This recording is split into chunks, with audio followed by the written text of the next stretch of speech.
Well, we can ask ourselves what the purpose of an educational system is. And of course, there are sharp differences on this matter. There's the traditional an interpretation that comes from the Enlightenment, which holds that the highest goal in life is to inquire and create, to search the riches of the past, try to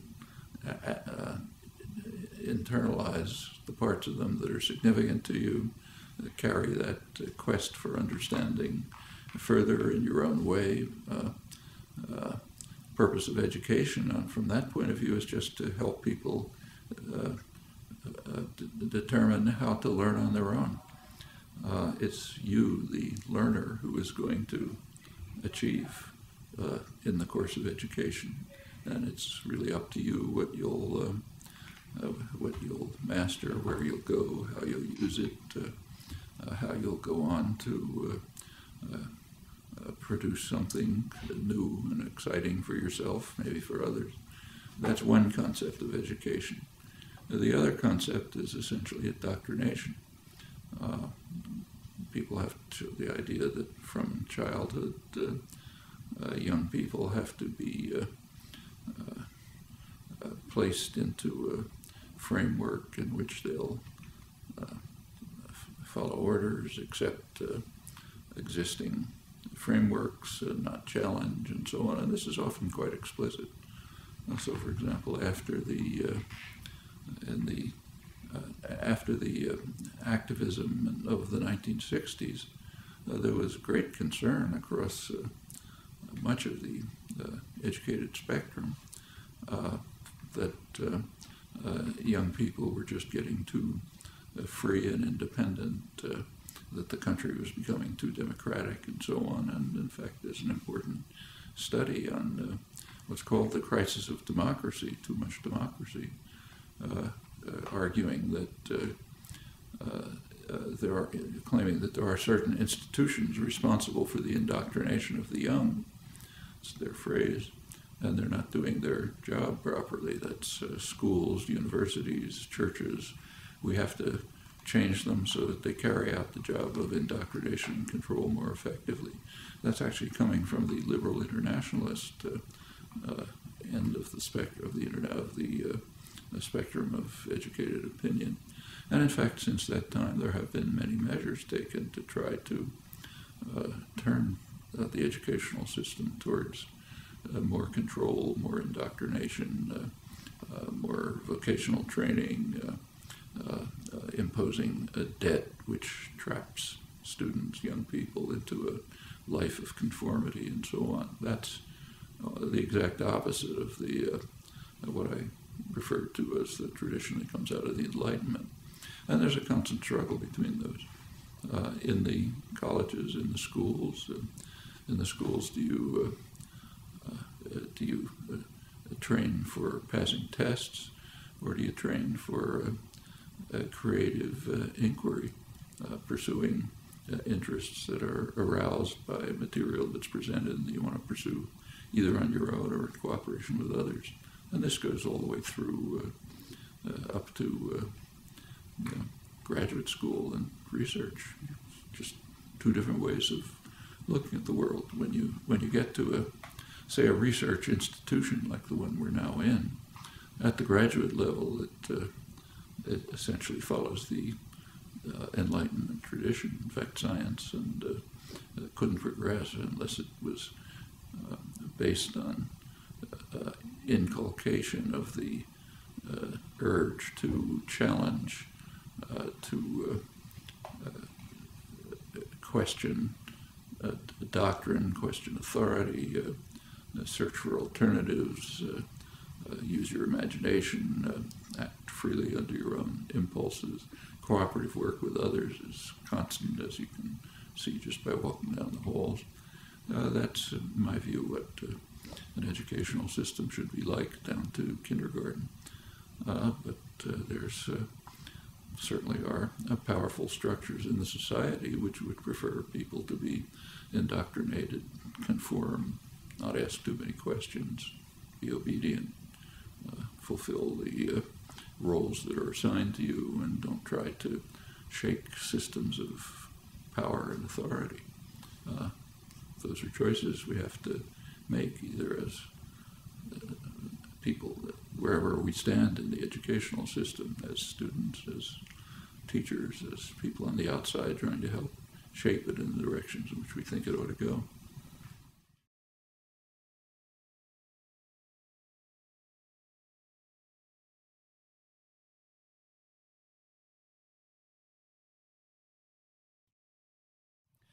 Well, there certainly has been a very substantial growth in new technology of communication, information, access, interchange. It's surely a major change in the nature of the culture and society. We should bear in mind that the technological changes that are taking place now, while they're significant, probably come nowhere near having as much impact as technological advances of, say, a century ago, plus or minus. So the shift, say, let's take just communication. The shift from a typewriter to a computer, or a telephone to the email is significant, but it doesn't begin to compare with the shift from a sailing vessel to a telegraph. I mean, the time that cut down in communication between, say, England and the United States was extraordinary as compared with the changes taking place now. And the same is true of other kinds of technology, like just introduction of, say, plumbing. Widespread plumbing in the cities had a huge effect on health, much more than the discovery of antibiotics. So the changes are real and significant, but we should recognize that others have taken place, which in many ways were more dramatic. As far as the technology itself and education is concerned, technology is basically neutral. It's kind of like a hammer. I mean, the hammer doesn't care whether you use it to build a house or whether a torturer uses it to crush somebody's skull. Hammer can do either. Same with the modern technology, say the internet and so on. The internet is extremely valuable if you know what you're looking for. I mean, I use it all the time for research. I'm sure everyone does. If you know the kind of what you're looking for, you have a kind of a framework of understanding which directs you to particular things, lets you sideline lots of others, then this can be a very valuable tool. Of course, you always have to be willing to ask, is my framework the right one? Maybe I ought to modify it. Maybe if there's something I look at that questions it, I should rethink how I'm looking at things. But you can't pursue any kind of inquiry without a pretty relatively clear framework that's directing your search and helping you choose what's significant and what isn't, what can be put aside, what ought to be pursued, what ought to be challenged, what ought to be developed, and so on. I mean, you can't expect somebody to become a biologist, say, by giving them access to the Harvard University biology library and say, just look through it. That'll give them nothing. And the internet is the same, except magnified enormously. If you don't know what you're looking for, if you don't have some kind of a conception of what matters, always, of course, with the proviso that you're willing to question it if it seems to be going in the wrong direction. If you don't have that, exploring the internet is just picking out random factoids that don't mean anything. So behind any significant use of contemporary technology, the internet, communication systems, graphics, whatever it may be, unless behind it is some well-constructed directive conceptual apparatus, it is very unlikely to be helpful. It may turn out to be harmful. For example, a random exploration through the internet turns out to be a cult generator. You pick up a factoid here and a factoid there, and somebody else reinforces it, and all of a sudden you have some crazed picture which has some factual basis but nothing to do with the world. You have to know how to evaluate, interpret, and understand. I mean, say biology again, the person who wins the Nobel Prize in biology is not the person who read the most journal articles and took most notes on them. It's the person who knew what to look for. And cultivating that capacity to seek what's significant, always willing to question whether you're on the right track. That's what education is going to be about, whether it's using computers and the internet or pencil and paper and books.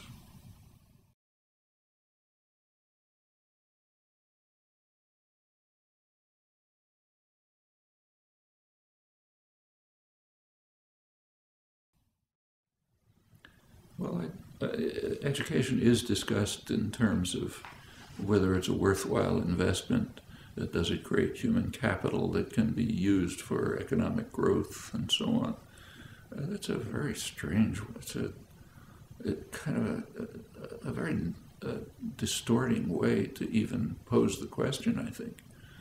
Do we want to have a society of free, creative, independent individuals able to appreciate and gain from the cultural achievements of the past and to add to them?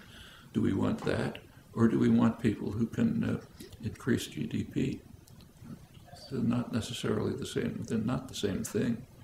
And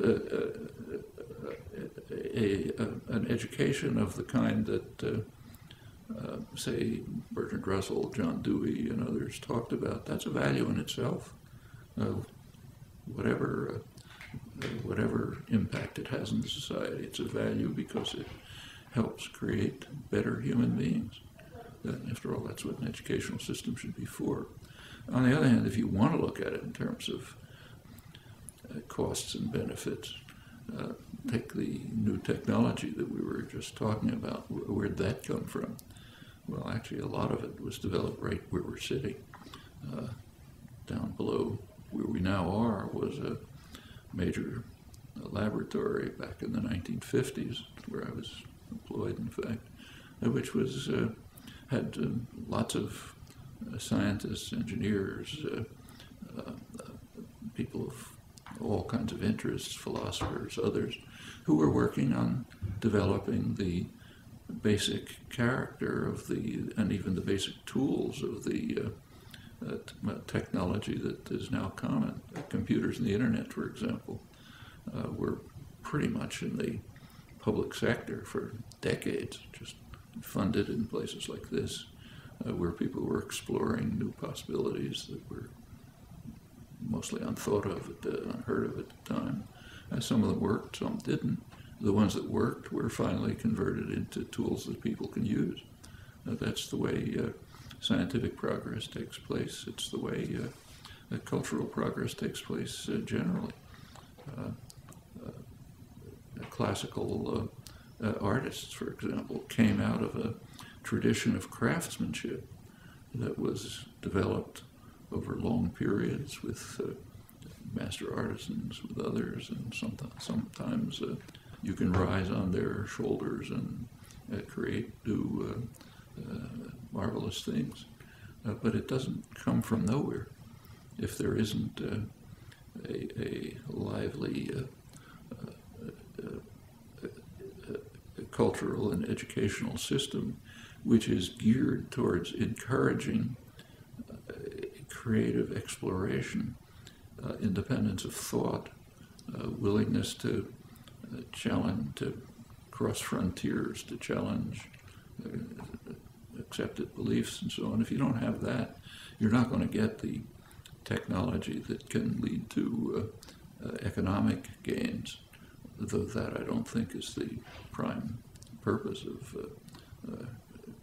cultural enrichment and education as a part of it.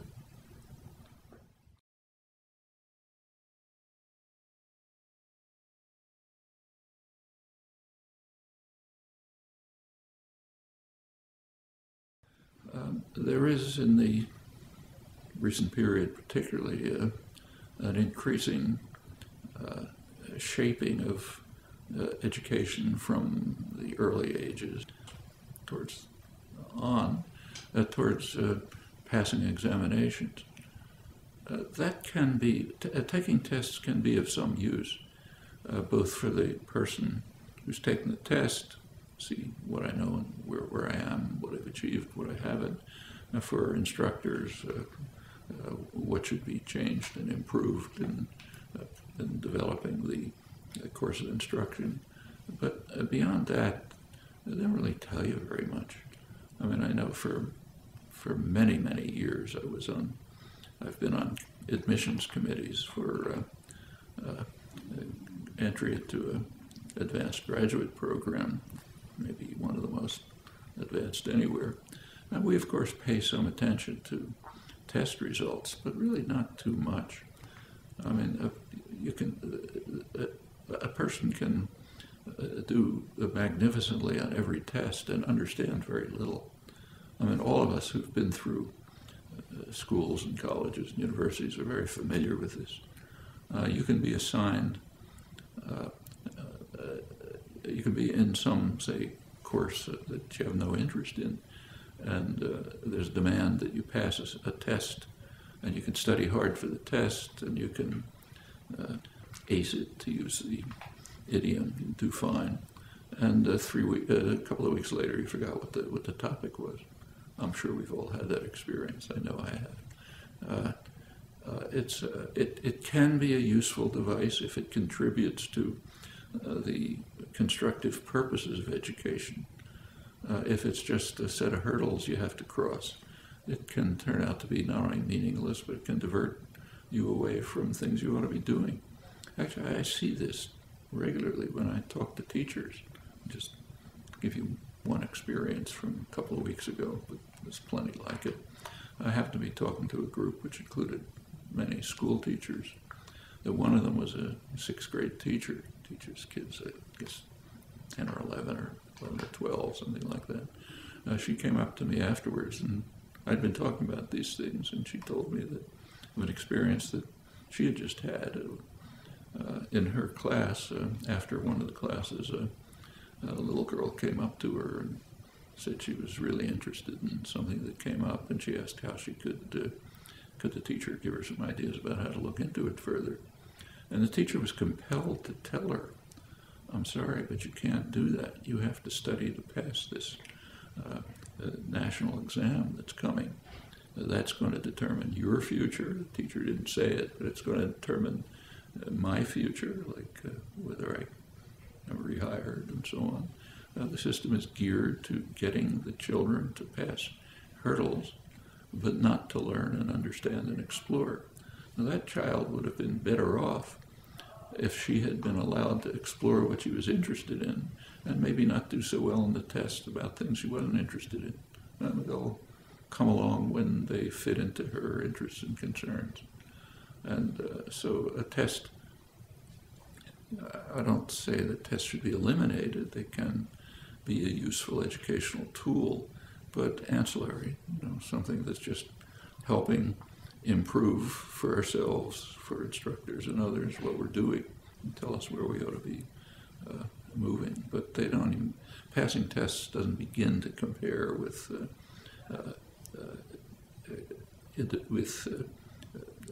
searching and inquiring and into pursuing topics that engage us and excite us. That's far more significant than passing tests. And in fact, if